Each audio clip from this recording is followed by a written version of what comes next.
The biggest case of corporate fraud. Enron filed for bankruptcy. The largest ever bankruptcy filing. Enron employees stunned. Meet Enron, a name that once symbolized innovation and success, but is now synonymous with one of history's most infamous corporate scandals. At its peak, Enron was hailed as the future of the energy industry, a shining example of corporate ambition and financial ingenuity. But behind the scenes, a web of fraud, greed, and deception was unraveling, leading to one of the most catastrophic collapses in American business history.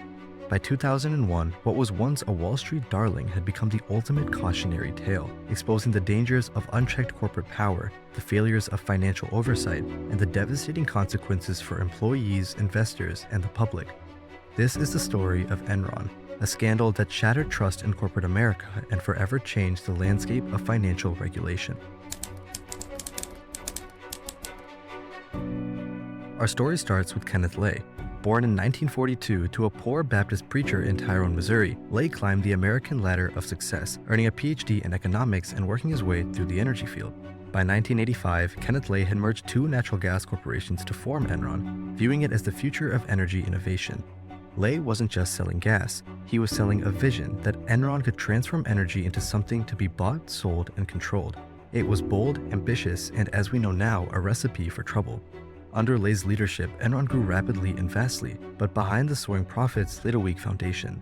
Lay made a promise to the world, but ultimately delivered a scandal that shocked it.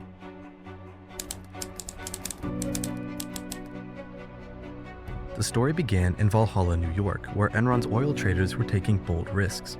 In the early stages of the company, two employees began betting company money under a profuse name, disguising losses and celebrating wins. The Valhalla scandal set a dangerous precedent: profit at any cost. But with great power comes great responsibility. Enron's leaders had a duty to uphold transparency and accountability. But instead of Lay's forceful hand being initiated, he said nothing. In fact, he actually encouraged it, sending a message to the two saying, "Keep making us millions." The two were soon caught and arrested, but when Kenneth Lay was asked about it, he once again said nothing. This was only the beginning of the fraudulent virtues that associated themselves with Enron, and there was so much more to come. I mean, this is a copy of Enron's Code of Ethics. And when you read this Code of Ethics, it reads like a pretty good Code of Ethics. It's signed on page 2 by Kenneth Lay. But the issue was, as good as this Code of Ethics was, it was worthless because it wasn't followed.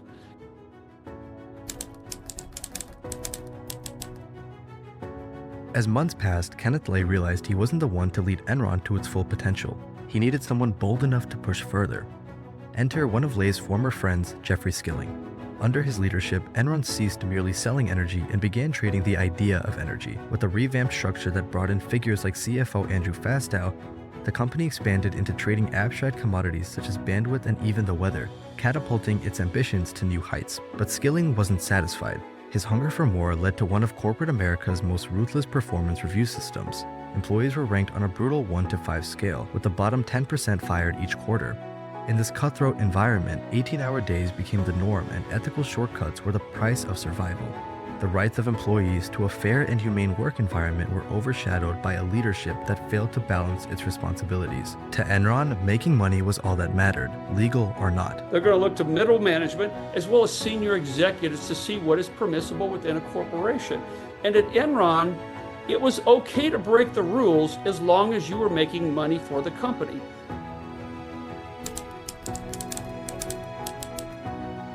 While Skilling's time at the company served beneficial in terms of financial growth, Skilling's big break still hasn't been introduced yet.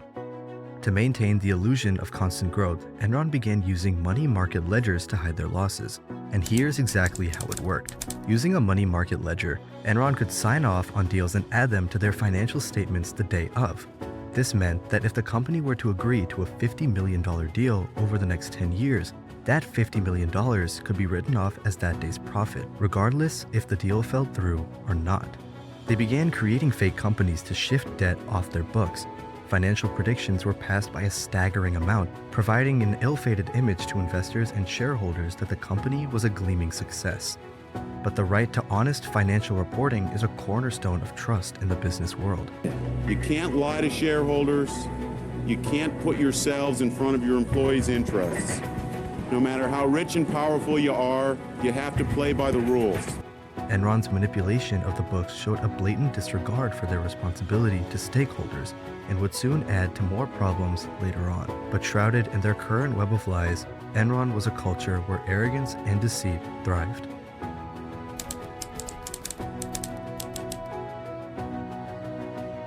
With the Pacific Gas and Electric merger mentioned earlier, Enron saw growth that surpassed their company in the East Coast. With coverage in the West, the company continued beating analyst predictions every single month. But as expected, the money became harder and harder to fake. You're the only financial institution that can't produce a balance sheet or a cash flow statement with their earnings. Well, thank you very much. We appreciate it. Appreciate it.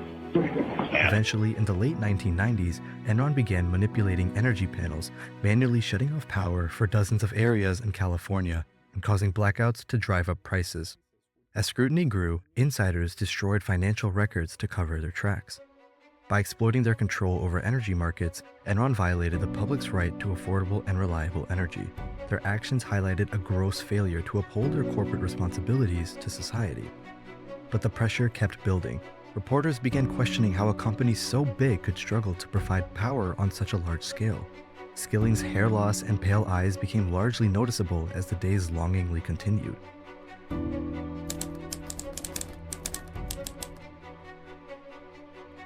Sensing the impending collapse, Skilling abruptly retired in 2001, hoping to leave the company in a successful stage and to leave the crime scene on his coattails. Kenneth Lay was issued back into his CEO position, only to become blindsided by how corrupt his company had become. Even with somewhat of an idea, he never knew the full extent. But even when presented with an opportunity to give the truth of what had happened, he once again said nothing. The company continued to earn the skepticism of the public. Employees started to talk. But as the murmurs continued among the crowds, dozens were laid off if they were heard speaking ill of Enron. One day, among the impending chaos, the CFO of the company, Andrew Fastow's secretary, not only caught wind of the malpractice within their walls, but evidence of shredded documents, hidden emails, and secret meetings with the higher-ups. Concerned, she brought the information to Lay, but was brushed off and not taken seriously. Little did he know, however, that his lack of attentiveness in this unlikely situation would be the beginning of the end.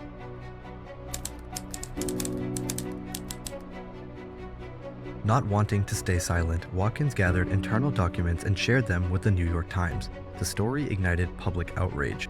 What I'm outraged about is that shareholders and employees didn't know all the facts about Enron.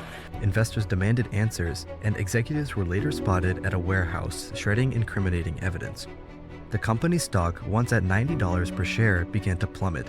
Employees were devastated. Many had their 401k retirement plans made up almost entirely of Enron stock.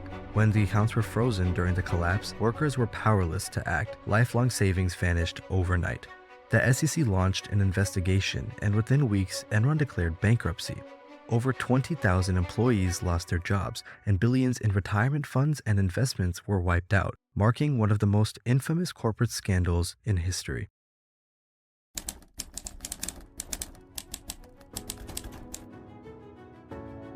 Enron's collapse wasn't just a failure, it was a reckoning.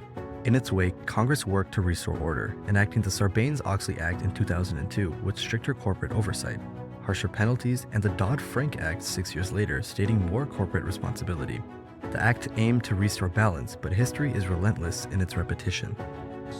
This case became it entered the American lexicon with everything wrong with corporate America. It galvanized public opinions about corporate misdeeds and abuses. You had accounting fraud. You had malfeasance by corporate executives.